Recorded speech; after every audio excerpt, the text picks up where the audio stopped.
बिरशाह मां ख़बर ईंदा हालत न्यूज़ सईदाबाद शहर जे वार्ड नंबर 5 जिनाई घटी में गुटको ऐं मेन पुड़ी तैयार करण जी फैक्ट्री ते पुलिस छापो। गुटको ऐं मेन पुड़ी तैयार करण लाइ इस्तेमाल थींदड़ सामान ऐं केमिकल पुलिस पंहिंजे कब्जे में करे छॾियो। इन हवाले सां वधीक तफ़सील ॿुधाए रहियो आहे बिरशाह मां अवामी न्यूज़ जो रिपोर्टर सजाद महमूद पंहिंजी ने रिपोर्ट में। जी बिल्कुल, न्यूज़ सईदाबाद शहर जे वार्ड नंबर 5 जे नाई घिटीअ में गुटको ऐं मेन पुड़ी तैयार करण जी फैक्ट्रीअ ते पुलिस छापो हयो आहे।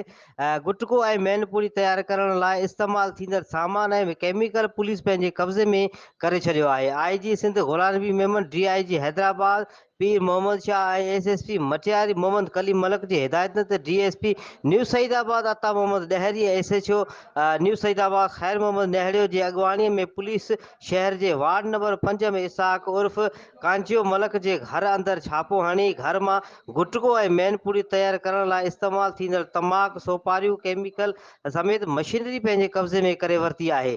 पुलिस घर अंदरि गुटको तैयार कंदड़ रेहान मलक ऐं ज़मा मलक खे पिणु गिरफ़्तार कयो आहे। उन मौक़े ते पुलिस जो चवणु आहे त मंशात जी रोकथाम लाइ असांजी टीम कमु करे रही आहे। वधीक कार्रवाइयूं कयूं वेंदियूं। Tomorrow wallpapers and PVC panel shop 3D wallpapers की वसी रेंज जो आपके घर को बनाए आपके ख्वाबों की तरह खूबसूरत। बेहतरीन क्वालिटी के वॉलपेपर्स और सीलिंग्स बेहतरीन कलर्स और डिजाइन्स में दस्तयाब हैं। हैदराबाद, लतीफाबाद, कासमाबाद, जामशोरो, मीरपुर खास के साथ सिंध के मुख्तलिफ शहरों में सर्विस मौजूद है।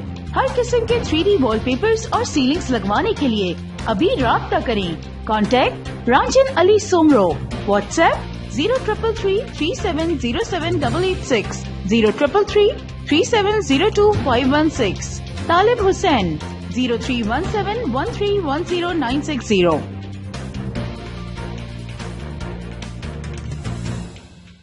मज़ीद ख़बरन ऐं तफ़सीलात लाइ विज़िट कयो असांजी वेबसाइट www.awamiNewsHD.com ऐं ॾिसंदा रहो अवामी न्यूज़ HD।